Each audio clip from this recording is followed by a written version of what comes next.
Tēnā koutou, tēnā koutou, tēnā koutou katoa, ko Josephine Tokaringawa. My name is Josephine Rudkin-Binks, and I'm the board member and sustainability champion of the Parnell Business Association. And welcome to today's episode of Parnell Eco Bites, short, sharp, topical conversations in the eco space, 8 to 10 questions, one presenter, and released monthly. The sea ice in Antarctica is melting faster than ever. This is having a massive impact on regional and international ecosystems. Sea ice plays an important part and often misunderstood role. It affects our fisheries, our climate, and sea levels. With many parts of Auckland, including Parnell, lying in low-lying areas and having already seen the impacts that climate can have on us, we should be worried. A few years ago at Toitu, I worked with today's guest, Sophia White, who is now the environmental manager at Antarctica. So I knew exactly who we should talk to find out a bit more about this topic. I'll first give you a bit of insight into Sophia's bio, and then we'll have a chat. Sophia is the environmental manager at Antarctica New Zealand. Her portfolio covers a broad range of activities, from environmental impact assessments of deep field science events on Ross Ice Shelf to reducing waste generation at Scott Base. She is the carbon neutral government lead for Antarctica New Zealand and also leads the Health, Safety and Environmental Committee. She's been a member of the New Zealand delegation to the Antarctic Treaty Meeting 3 times now, and has twice been a representative for the Committee of Environmental Protection within the Antarctic Treaty Meetings. Sophia is based in Christchurch and lives with her partner, 2 guinea pigs, 6 bikes, and 4 surfboards. So it gives me great pleasure to welcome Sophia today. Kia ora, Sophia. Kia ora, Josephine, and thank you for that lovely introduction. Oh, you're welcome. You're welcome. So tell us a bit more about yourself and your role at Antarctica. Yeah, well, my role at Antarctica New Zealand has been one of those amazing roles that's continually evolved and given me opportunities to learn. And when I first joined, I joined from Toitu, where my speciality in environmental management and carbon was being used with a multitude of organisations. And then I came to Antarctica New Zealand and I had to apply that to a completely different context, which is Antarctica. Not only is it a harsh environment, but it's also governed by different laws, international treaties, and there's quite a lot of stakeholders that you've got to think about. And so my role at Antarctica New Zealand is it's really diverse, and it changes month to month because of the annual cycle of planning activities, but it's very much focused on trying to implement Antarctic legislation, work with our stakeholders to make sure that they know that legislation and that they are planning to do their science, or that we are planning to run Scott Base in a way that is environmentally responsible, is in adherence with the treaty, and enables people to do world-leading science. You mentioned about the Committee for Environmental Protection. So another aspect of my role has been at that international treaty meeting fora. And that's, has been really interesting to take part and be part of the New Zealand team and work with different countries on big issues, such as how do we better protect environments? How do we manage our impact and work to continually govern Antarctica as the kaitiaki that we are? Awesome. It's so great that Aotearoa has a voice, and that you're our voice in these really important topics. I hear you've literally you're just off the ice, so just freshly back from a trip to Scott Base. And I've mentioned that we're seeing record levels, low levels of sea ice. So tell us a bit about sort of what you're seeing on the ground, and how worried should we be? Yeah, it is quite shocking. So I've just come back from Scott Base, where at that time we had a number of scientists who do work on the sea ice. So where Scott Base is located, the sea ice is still has been consistent this season. But further north, what we're seeing is that the extent at which it's usually at is reduced around the entire circumference of Antarctica. Like, I think by about 15, I think it's more than 15%, but we're seeing a reduction in Antarctic sea ice. that's taken like 3 years to reach something that feels quite catastrophic. And it is. And that same reduction in Arctic sea ice took 30 years to happen. And so for a long time, people talked about Antarctica as not really responding in the same way as the Arctic. Whereas now we do think Antarctica was maybe a bit more stable, but we fear it has reached a tipping point and gone over the edge now. And it is possible that we're going to see year on year an increase in the reduction of sea ice. Now it is, even if Antarctica is out of sight, it should never be out of mind, because the sea ice plays such a key role in our planetary system.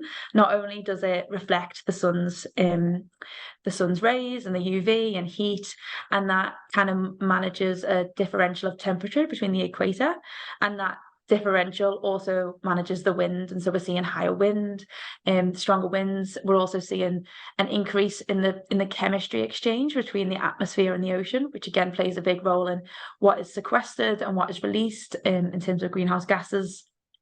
Because of course, if the ocean absorbs more carbon dioxide, it becomes more acidic, and so we're seeing a few of these like runaway effects, which are going to be really damaging for the environment.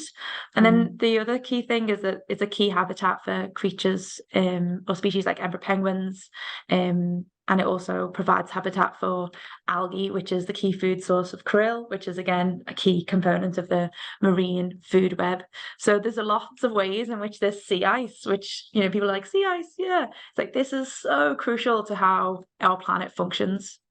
And I think you're very right. It's out of sight, so it is out of people's minds, and that's why we thought would be a good topic to cover today. And as you say, fisheries, it's such an important sector for New Zealand, not just from a GDP perspective, but feeding people. We need the food source. So yeah, it's really. And what's the best way for people to sort of keep up to date with what's happening there?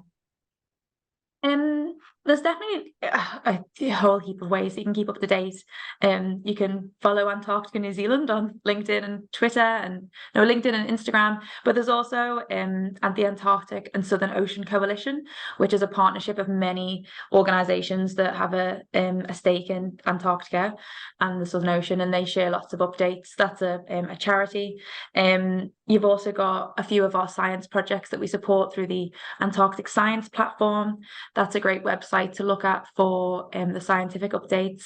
But something called SWAIS, SWAIS 2C, is a project that is about to kick off on the Ross Ice Shelf in January, and they'll be doing updates on Instagram, which is about them trying to drill through the Ross Ice Shelf to sediment that's beneath the Ross Ice Shelf that will tell us more about what the Earth was like last time it was at 2 degrees warmer. So yeah, really recommend having a look at what science is on ice and what their findings are, and also looking at the charities that are really value Antarctica and the Southern Ocean. Yeah, awesome. And you're so entwined with what's happening in Antarctica. So kind of what's keeping you awake at night? Time. Yeah, I think it's easy to kind of constantly in your mind think about the ticking time bomb of change and the amount of time that we have to make changes, and the rapid kind of changes that are happening in Antarctica, and therefore are our estimates even correct, and are we now going to see the runaway melting of the West Antarctic ice sheet? So yeah, to me it's about time and about the speed at which organizations are able to make the decisions that are necessary to keep us within 2 degrees C of warming. It's very scary, the pace of change that you've seen, as you say, in the last few years, and scary to think that we've reached a tipping point. So yeah, it's terrifying. But I do believe that we've also got a lot of information and a lot of tools and a lot of technology that is available or on the cusp of being developed that will enable us to pivot into more resilient ways of working. And what's on your own sustainability agenda for the next sort of 12 months? The next 12 months, we're really looking to work with our science community to look at how we can manage their carbon footprint, look at the environmental impact of doing science on ice, particularly the carbon footprint, and see if we can investigate new ways of working, whether or not that's by using like remote technology or more renewable energy on ice, but trying to investigate options to do that. Our science community is so passionate, as you can imagine, about reducing our environmental impact and communicating the science, the importance of what Antarctica is telling us about our planet. And so they're a fantastic group to work with, and I'm really looking forward to that. And of course, we're part of the Carbon Neutral Government Programme, and we've got quite a few ideas for how we can reduce our emissions, and just trying to lead that, as well as one of the like fun little things we've got is about managing our waste at Scott Base. I say fun is because we've got a new machine that's coming to Scott Base called the soil food machine, and we have always shipped our food waste back to Antarctica, which has a big impact because it's frozen food waste. It's really heavy. And then it comes here, and unfortunately that's typically gone to landfill because MPI consider it a risk because it might have become because it could have been contaminated or something, maybe. Yeah. And so now we're going to be able to use this machine to completely dehydrate the food and heat it to a temperature that means it's completely sterile, and it'll become like a composty coffee ground substance that can be shipped back and put into compost. And hopefully we'll work with some community partners to bring Scott-based compost to Christchurch. Oh, awesome. So what kind of drives you? What's your motivator? That's a good question. Sometimes I'm like, oh, it's because it's the right thing to do. And I do think it is because it's the right thing to do. But then I'm like, oh, but why do I think that? And it's because, I look at our planet and it's just such a wonderful place. It deserves care and protection, and our communities deserve to be happy and healthy. And so if we can work and develop ways of working that ensure that the planet is healthy and our communities are happy and healthy too, then to me that's the future that we should be creating. So I guess in my mind it's the right thing to do because it helps to create that better future that I think we all deserve. So I totally agree, and it's the right thing to do. But what do you think still holds people back from action? Sometimes I think it's about competing priorities and busyness as well. I think especially in organizations, and especially recently in years, it's almost been like from one major challenge to the next. We had COVID, we've had natural disasters, we've had changes in our supply chains, and so to keep also in the forefront of mind that we need to think about our operating model in 15 years time being so vastly different to now, whilst also changing with every new challenge every 12 months. I think for people it's just been trying to stay afloat and to manage the competing priorities at the minute. But one of my things this year, because I was struggling with it myself, obviously as an environmental manager, there's always a million things you can work on, but you've kind of got to prioritize, and the sense of overwhelm when there's so much to do. And so this year for 2023, my goal was to just simplify. So by simplifying things and prioritizing, it's been possible to get more done. And so I think that's the trick, is to just think about what's actually the most important thing for you and just do that. Yeah, I think you're right. I mean, the busyness gets in the way. And if I think of many of the Parnell businesses, they've really had other challenges at the start of this year that came literally left of field to them, under so much water and flooding, and not just once but twice. So it is probably hard for businesses sometimes to focus on that resilience piece when they're battling with actually trying to just, as you say, stay afloat, literally, but cope with what's being thrown at them, that they haven't planned for. So, yeah. If you think about sort of organizations, who do you think is really leading in addressing sustainability, and why? What's a good example for you? there's definitely heaps. There's lots of amazing organisations that are doing, you know, awesome work in being sustainable and being circular or combating become carbon neutral. But someone closer to home who I really admire is our partners over the road, which is the Christchurch Airport. And I think they've been doing some really good work in thinking about what the future is going to look like, especially for aviation. And you know, for Antarctica New Zealand, we do rely heavily on fossil fuel transports. We've got the cargo ships and we've got planes, and so it's great to see an airport that is looking at, you know, renewable fuel, hydrogen, and working in ways that are trying to become more circular within the local community as well. So I think they're doing really good work, and yeah, they're combating the impactful things for that industry. I remember, it must maybe 10 years ago or so now, getting off or on a plane at Christchurch, I can't remember, and you walk through that tunnel, and the tunnel itself had all these sustainability messages.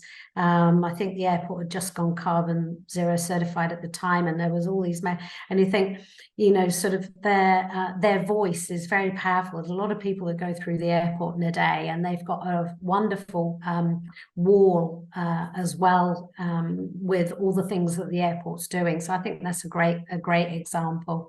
And a great example for others, and they've won awards, I think, as well for some of their work. They've got a fantastic team as well. Like, we catch up every now and again, and it's always, you know, really nice to know that there's like-minded people in we're on the airport campus, so it's good to know that there's like-minded people within the campus that you can chat to about these ideas. Know that you're not going completely mad. Yeah, oh, it's great. I mean, collaboration's key. You can go further and faster together than you can alone. So exactly. Yeah. Oh, that's great. If there was kind of one piece of advice you'd give for a business, what would that be? There's definitely lots of different things that businesses could focus on, but I think if I was to think about it from like this kind of like Antarctic point of view, Antarctic science at the minute is giving us really good information on, with a whole sweep of other science as well, about what the Earth, our planet, and our communities could look like in 2030, 2050, 2080, 2100. And I think a really great thing that organizations could do would be to think about what these predictions for how our environment is going to be like will impact how they do their business, and by thinking about that, can they make plans that are to fit in with those challenges, to adapt to them, or to not exacerbate them, and to pivot potentially to ways of working and products and services that will fit the needs of this changing world. I think the science is pretty much there that we are, you know, going to be seeing a lot more change, and some of it will be positive, some of it will be negative, and we are resilient as humans. We're creative, we're tenacious, and so I think if we think about things properly, we will create a better future, but it just needs to be thought about. Great advice. I mean, that resilience piece is so important, and looking forward and trying to think what the world's how we're going to operate in 10 years, 20 years, you know, when these 1 in 100 events become, you know, every second month. So. And it's amazing how many, you know, the web of connections come through, you know, whether it's like suppliers with overseas, local suppliers, is it like your customer base is going to shift, or is your location going to shift, you know, what's technology doing? There's all these ways that the world may change, and some of it will be for the better. And so just, you know, either being part of the change and doing the mahi, or thinking about being riskier. Yeah. Awesome. Yeah, well, that is a great place to end, in that we all need to go out and do that mahi, and the world is changing, so we need to we need to change.